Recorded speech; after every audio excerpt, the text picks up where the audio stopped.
Bonjour à tous et bienvenue salle 104. Aujourd'hui, nous nous retrouvons pour évoquer la question des espaces productifs français et de leur évolution. Oui, c'est souvent la réaction des élèves quand on leur annonce ce chapitre. Pourtant, nous allons le voir, il n'est pas plus complexe qu'un autre. Revenons d'ailleurs sur les notions clés du titre. Que sont les espaces productifs ? Tout simplement des espaces aménagés par différents acteurs pour développer des activités économiques afin de produire de la richesse. Pendant très longtemps, ces espaces productifs ont été classés au sein de trois grands secteurs. Le secteur primaire, regroupait l'agriculture, la pêche et les activités extractives. Le secteur secondaire, les activités de transformation et notamment l'ensemble de l'industrie. Et le secteur tertiaire, les services marchands et non marchands. Pour les géographes actuels, cette division de l'économie en trois secteurs productifs a perdu de cette pertinence. Nous verrons pourquoi un peu plus tard. Ils préfèrent donc à présent utiliser l'expression d'espace productif. En ce qui concerne l'évolution de ces espaces sur le territoire français, elle est très largement liée à la mondialisation. Et oui, ce phénomène majeur a un impact sur toutes les thématiques étudiées en troisième.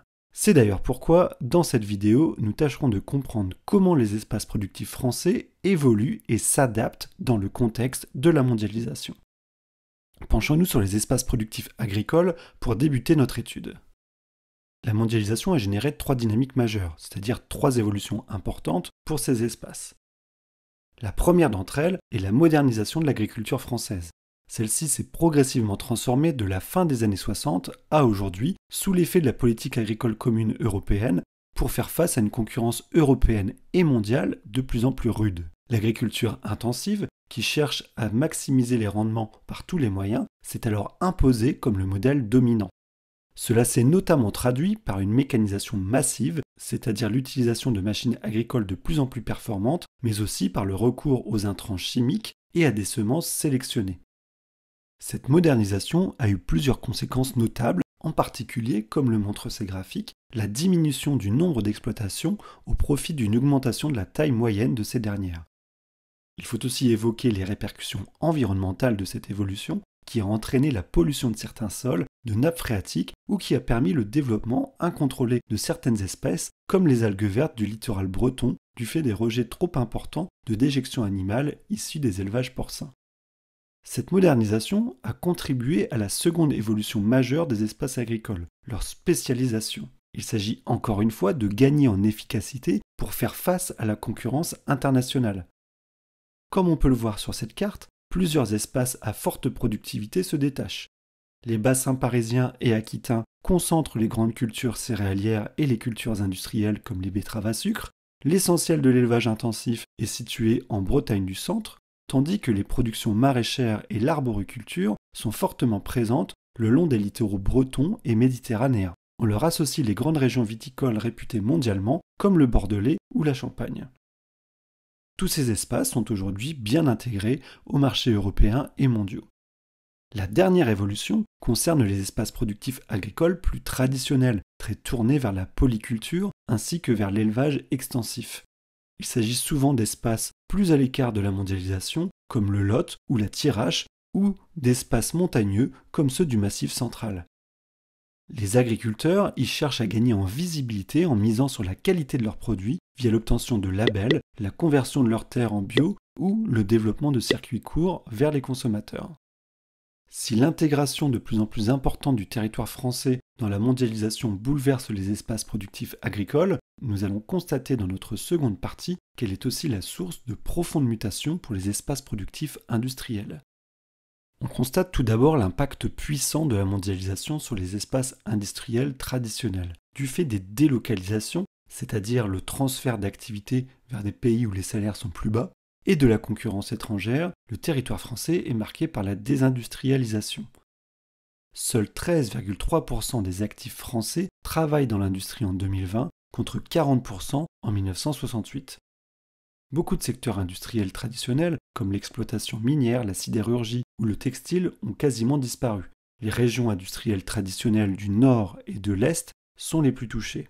Du fait de la mondialisation, la proximité des matières premières utilisées pour les activités industrielles comme le fer ou le charbon n'est plus une nécessité. Face aux difficultés, ces espaces cherchent à se reconvertir.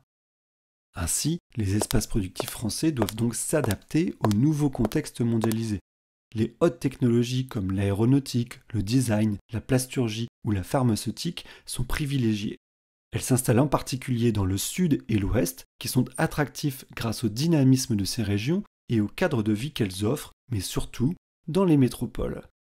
Les industries y trouvent une main-d'œuvre très qualifiée, des lieux de formation reconnus et des réseaux de communication performants qui leur permettent de faire face à la concurrence mondiale. Par ailleurs, l'État a aussi un rôle dans cette nouvelle distribution des espaces industriels, car il soutient l'innovation et la recherche dans l'industrie en mettant en place des pôles de compétitivité qui renforcent encore la place des métropoles.